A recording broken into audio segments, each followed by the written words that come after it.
Hello guys, यहाँ हम steno for all YouTube channel के माध्यम से आपको 160 शब्द प्रति मिनट की गति पर डिक्टेशन उपलब्ध करा रहे हैं। यह हमारा 160 शब्द प्रति मिनट की गति पर ग्रेडेड डिक्टेशन होगा, जो कि लोकसभा पार्लियामेंट्री रिपोर्टर पद के लिए बहुत ही कारगर साबित होगा। सभी तैयार रहें। रेडी।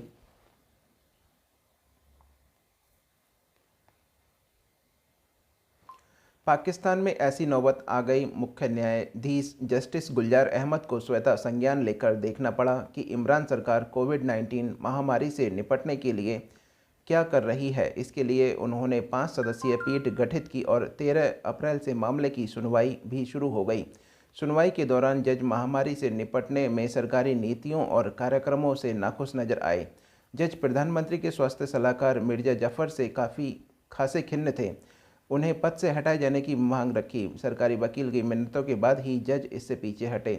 वकील ने यह दलील दी कि आपदा के बीचों बीच ऐसा परिवर्तन सही नहीं होगा। आपदा से निपटने में खर्च और इंतजाम करने के पक्ष को लेकर ही जज ने सरकार को आड़े हाथों लिया।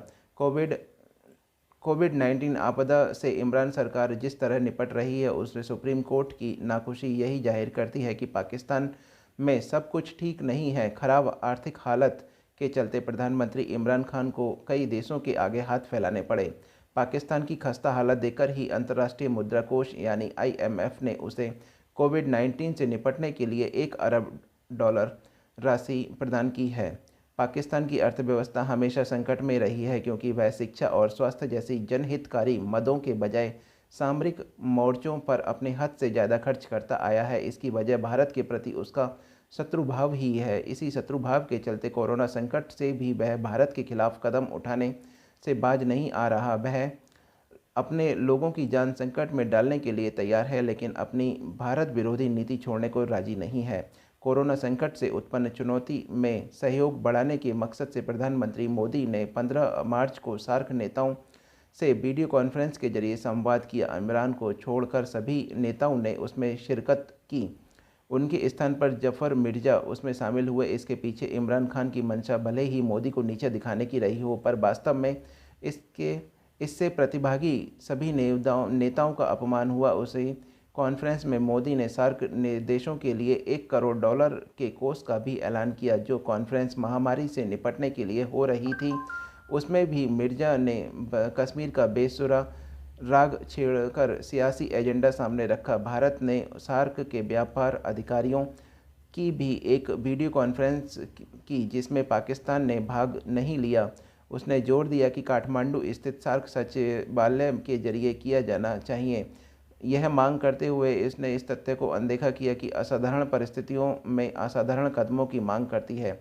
कोविड-19 से निपटने के मामले में क्षेत्रीय सहयोग को लेकर तो पाकिस्तान कन्नी काट गया, लेकिन उसने कश्मीर पर बदनीयती बरकरार रखी है। उसकी मकसद गर्मी के महीने में आतंकी हमलों के जरिए माहौल ख़राब करना है। इसके लिए वह जम्मू कश्मीर में घुसपैठ बढ़ाने की फिराक में लगा हुआ है। इस महीने की शुरुआत में केरन सेक्टर में हुई एक भीषण मुठभेड़ में इसके संकेत भी मिले हैं। भारत स्पष्ट रूप से कह चुका है कि घुसपैठ रोकने के लिए वह हर संभव कदम उठाएगा। रक्षा मंत्री राजनाथ सिंह ने 19 अप्रैल को यह खुलासा भी किया कि भारतीय सेना नियंत्रण रेखा को पार कर आतंकी ठिकानों को निशाना बना रही है, ताकि आतंकियों को भारत में घुसने से पहले ही ढेर किया जा सके। यह पाकिस्तान के लिए चेतावनी थी। इसके लिए यह भी रेखांकित होता है कि भारत कोरोना संकट से जूझते हुए जम्मू कश्मीर में पाकिस्तान के नापाक मंसूबों को ध्वस्त करते जा रही है। बीते 5 सप्ताह के दौरान पाकिस्तान ने जम्मू कश्मीर में मुस्लिम वर्ग की स्थिति को लेकर उठाए गए सरकारी कदमों को लेकर भी दुष्प्रचार किया है। जम्मू कश्मीर में सरकारी कर्मचारियों के लिए डोमिसाइल नियमों में कुछ बदलाव के खिलाफ पाकिस्तानी विदेश मंत्री शाह महमूद कुरैशी ने संयुक्त राष्ट्र सुरक्षा परिषद के प्रमुख से भारत की शिकायत की। कुरैशी ने इसकी गलत व्याख्या की, जबकि वह केवल सरकारी कर्मचारियों पर ही लागू होता है। उन्होंने इसका भी उल्लेख नहीं किया कि सरकार ने इस कानून को तब संशोधित किया जब जम्मू कश्मीर में तमाम लोग शुरुआती अधिसूचना का विरोध कर रहे थे। अपने पत्र में कुरैशी ने मानवाधिकारों के उल्लंघन और नियंत्रण रेखा पर बस्तियों के आसपास भारतीय सेना की गोलीबारी जैसी घिसी पिटा रोना भी रोया है। यह सब पाकिस्तान के उस दुष्प्रचार का हिस्सा है उसने कोविड-19 आपदा के समय में जारी रखा हुआ है।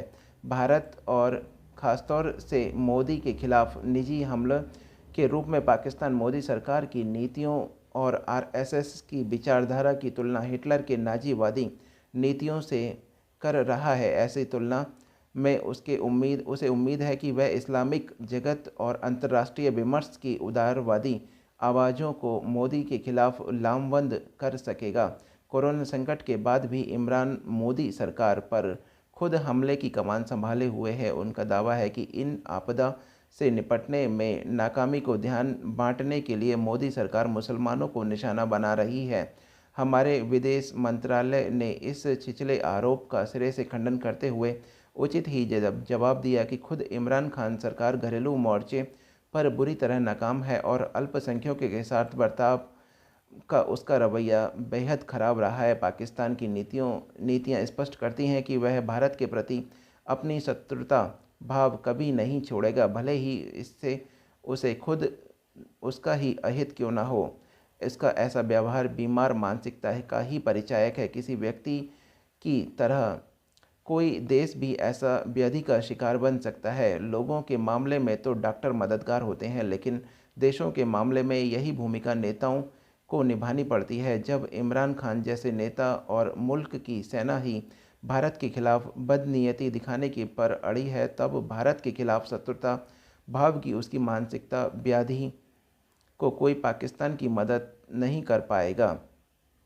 नई दिल्ली। अमेरिका के राष्ट्रपति डोनाल्ड ट्रंप इस वक्त दोहरी परेशानी से घिरे हुए हैं। एक तरफ अमेरिका में कोरोना वायरस का प्रकोप कम होने का नाम नहीं ले रहा है, दूसरी तरफ मौतों का भी आंकड़ा यहां लगातार बढ़ता जा रहा है। वहीं दूसरी तरफ इसी वर्ष के अंत तक अमेरिका के राष्ट्रपति चुनाव होने हैं। ट्रंप ने राष्ट्रपति चुनाव में अफगानिस्तान से सेना वापसी का जो दांव तालिबान से शांति समझौता रख करके खेला था, आने वाले समय में यह कहे कि राष्ट्रपति चुनाव में वो विफल होने की पूरी संभावना बनी हुई है। ऐसा इसलिए क्योंकि कोरोना वायरस की मार ने अमेरिका के लोगों को बुरी तरह तोड़ दिया है।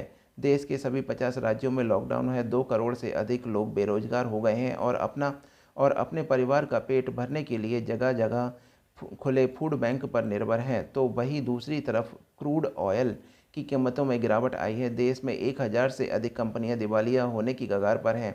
देश को जिस तेज़ी से आर्थिक संकट घेर रहा है उसका रोकने में ट्रंप काफ़ी हद तक विफल साबित होते हुए दिखाई दे रहे हैं। अमेरिका में कोरोना वायरस के बढ़ते खतरे के मद्देनज़र ज़रूरी प्रोटेक्टिव इक्विपमेंट की कमी में भी लोगों के मन में भी गुस्सा है। पिछले दिनों काफ़ी संख्या में हेल्थ वर्कर्स ने इसका लेकर सड़क पर प्रदर्शन भी किया था।